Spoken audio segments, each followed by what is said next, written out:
ಎಲ್ಲರಿಗೂ ನಮಸ್ಕಾರ. ಇವತ್ತು ನಾವು ಆಮ್, ಸ್ವಲ್ಪ ಸೂಕ್ಷ್ಮವಾದ ಆದ್ರೆ ತುಂಬಾ ಮುಖ್ಯವಾದ ಒಂದು ವಿಷಯದ ಬಗ್ಗೆ ಮಾತಾಡೋಣ ಅನ್ಕೊಂಡಿದ್ದೀವಿ. ನಮಸ್ಕಾರ. ನಾವು ಯಾರನ್ನಾದ್ರೂ ತುಂಬಾ ಇಷ್ಟಪಡೋರನ್ನ ಕಳ್ಕೊಂಡಾಗ ಆ ನೋವನ್ನ, ಆ ದುಃಖವನ್ನ ಹೇಗೆ ನಿಭಾಯಿಸೋದು ಅನ್ನೋದ್ರ ಬಗ್ಗೆ. ನಮ್ ಹತ್ರ ಶೋಕಂ ನುಂಡಿ ಶಾಂತಿಗೆ ಮಾನಸಿಕ ಸ್ವಸ್ಥತಾ ಮಾರ್ಗಂ ಅನ್ನೋ ಒಂದು ಬರಹದ ಕೆಲವು ಮುಖ್ಯ ಭಾಗಗಳಿವೆ. ಇದ್ರಲ್ಲಿ ಹೇಳಿರೋ ವಿಷಯಗಳನ್ನ ಆದಷ್ಟು ಸರಳವಾಗಿ ಎಲ್ಲರಿಗೂ, ಚಿಕ್ಕವರಿಗೂ ಕೂಡ ಅರ್ಥ ಆಗೋ ಹಾಗೆ ಮಾತಾಡೋಣ. ಓಕೆನಾ? ಖಂಡಿತ. ಯಾಕಂದ್ರೆ ಪ್ರೀತಿಪಾತ್ರರನ್ನ ಕಳ್ಕೊಳ್ಳೋದು ಅನ್ನೋದು ಬಹುಶಃ ಜೀವನದಲ್ಲಿ ಎದುರಾಗೋ ಅತಿ ದೊಡ್ಡ ಸವಾಲುಗಳಲ್ಲಿ ಒಂದು. ಆ ಸಮಯದಲ್ಲಿ ನೋವು, ದುಃಖ, ಒಂಥರ ಕನ್ಫ್ಯೂಷನು, ಅಯ್ಯೋ ಕೆಲವೊಮ್ಮೆ ಆಘಾತನೇ ಆಗ್ಬಿಡುತ್ತೆ. ಹ್ಮ್ ಇದೆಲ್ಲ ಸಹಜ. ಇದರಲ್ಲಿ ಮುಜುಗರ ಪಡೋ ವಿಷಯ ಏನಿಲ್ಲ. ಹೌದು. ಈ ಮೂಲದಲ್ಲಿ ಒಂದು ಮುಖ್ಯವಾದ ವಿಷಯ ಹೇಳ್ತಾರೆ. ಅಂದ್ರೆ ದುಃಖಕ್ಕೂ ಆಘಾತಕ್ಕೂ ವ್ಯತ್ಯಾಸ ಇದೆ ಅಂತ. ದುಃಖ ಅಂದ್ರೆ ನಾವೇನ್ ಇಷ್ಟಪಡ್ತೀವೋ ಅವ್ರು ಇಲ್ವಾದಾಗ ನಮ್ಗೆ ಸಹಜವಾಗಿ ಬರೋ ಬೇಜಾರು, ಕೆಲವೊಮ್ಮೆ ಕೋಪ ಅಥವಾ ಏನೋ ಕಳ್ಕೊಂಡ್ ಹಾಗೆ ಅನ್ಸೋದು. ಇದು ದುಃಖ ಅಲ್ವಾ? ಹೌದು, ಅದು ದುಃಖ, ಗ್ರೀಫ್ ಅಂತಾರಲ್ಲ ಹಾಗೆ. ಆದರೆ ಆಘಾತ ಅಂದ್ರೆ ಟ್ರಾಮಾ ಸ್ವಲ್ಪ ಬೇರೆ. ಈ ಬರಹದ ಪ್ರಕಾರ ಆ ನಷ್ಟ ಏನಾದರೂ ತುಂಬ ಸಡನ್ನಾಗಿ, ಅನಿರೀಕ್ಷಿತವಾಗಿ ಅಥವಾ ತುಂಬ ಭಯಾನಕವಾದ ರೀತಿಯಲ್ಲಿ ನಡೆದ್ರೆ ಆಗ ನಮ್ಮ ಮನಸ್ಸಿಗೆ ಅದನ್ನು ಅರಗಿಸ್ಕೊಳ್ಳೋಕ್ಕೆ ತುಂಬ ಕಷ್ಟ ಆಗತ್ತೆ. ಆವಾಗ ಒಂಥರ ಲೋಕಾನೇ ತಲೆ ಕೆಳಗಾದ ಹಾಗೆ, ಸೇಫ್ ಅಲ್ಲ ಅನ್ನೋ ಭಾವನೆ ಒಂಥರ ನಡುಕ ಹುಟ್ಟದ ಹಾಗೆ ಆಗಬಹುದು.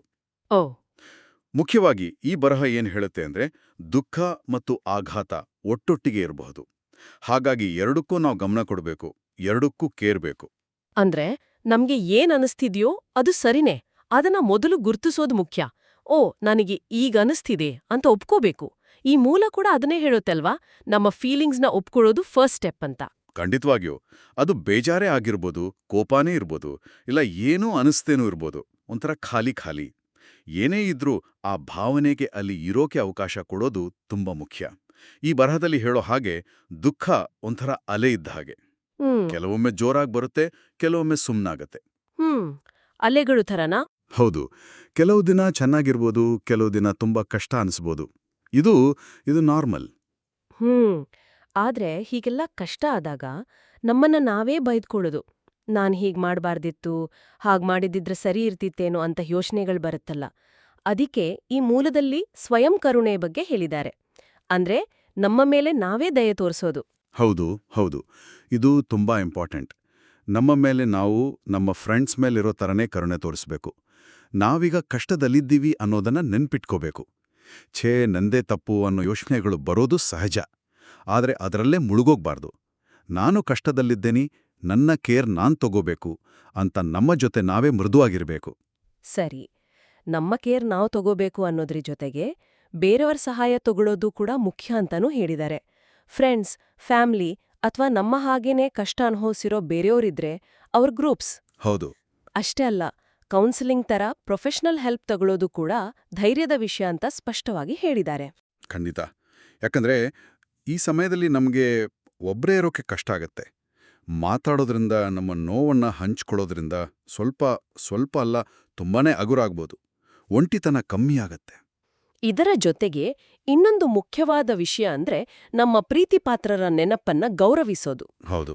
ಅಂದ್ರೆ ಅವ್ರ ಫೋಟೋ ನೋಡೋದು, ಅವರ ನೆನಪಲ್ಲಿ ದೀಪ ಹಚ್ಚೋದು, ಅವ್ರಿಗಿಷ್ಟವಾದ ಕೆಲಸಗಳನ್ನ ಮಾಡೋದು ಅಥವಾ ಅವ್ರ ಬಗ್ಗೆ ಒಳ್ಳೊಳ್ಳೆ ಕತೆಗಳನ್ನ ಹೇಳ್ಕೊಳ್ಳೋದು. ಹೌದು, ಇದೆಲ್ಲ ಅವರ ನೆನಪನ್ನ ಜೀವಂತವಾಗಿಡೋಕೆ ಸಹಾಯ ಮಾಡುತ್ತೆ.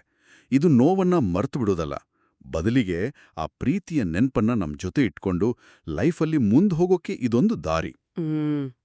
ಆಮೇಲೆ ನಮ್ಮ ಆರೋಗ್ಯದ ಬಗ್ಗೆನೂ ಕೆಲವೊಂದು ಸಿಂಪಲ್ ಆದ್ರೂ ಇಂಪಾರ್ಟೆಂಟ್ ಟಿಪ್ಸ್ ಕೊಟ್ಟಿದ್ದಾರೆ. ಉಸಿರಾಟದ ವ್ಯಾಯಾಮ ಅಂದ್ರೆ ಬ್ರೀದಿಂಗ್ ಎಕ್ಸಸೈಸ್, ಹೌದು, ನೇಚರಲ್ಲಿ ಸ್ವಲ್ಪ ಟೈಮ್ ಕಳೆಯೋದು, ಚಿತ್ರ ಬಿಡಿಸೋದು, ಮ್ಯೂಸಿಕ್ ಕೇಳೋದು, ಆಮೇಲೆ ನಮ್ಮ ಡೈಲಿ ರುಟೀನ್ನ ಆದಷ್ಟು ಮೇಂಟೈನ್ ಮಾಡೋದು. ಇವೆಲ್ಲ ಹೇಗ್ ಹೆಲ್ಪ್ ಆಗುತ್ತೆ ನೋಡಿ. ಮನಸ್ಸಿಗೆ ತುಂಬಾ ನೋವಾದಾಗ ಅದು ದೇಹದ ಮೇಲೂ ಪರಿಣಾಮ ಬೀರುತ್ತೆ. ಸುಸ್ತಾಗೋದು, ನಿದ್ದೆ ಬರದೇ ಇರೋದು, ಹೀಗೆಲ್ಲ. ಸೊ ಈ ಸಿಂಪಲ್ ವಿಷಯಗಳು ಅಂದ್ರೆ ಒಂದೆರಡು ನಿಮಿಷ ದೀರ್ಘವಾಗಿ ಉಸಿರಾಟ ಮಾಡೋದು ಮನಸ್ಸನ್ನ ಸ್ವಲ್ಪ ಶಾಂತ ಮಾಡುತ್ತೆ.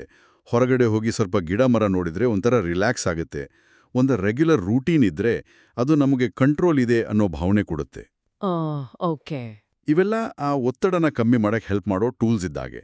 ಜೊತೆಗೆ ರೆಸ್ಟ್ ಮಾಡೋದು, ಒಳ್ಳೆ ಊಟ ಮಾಡೋದು, ನೀರು ಕುಡಿಯೋದು ಇದೆಲ್ಲ ನಮ್ಮ ದೇಹಕ್ಕೂ ಶಕ್ತಿ ಕೊಡುತ್ತೆ.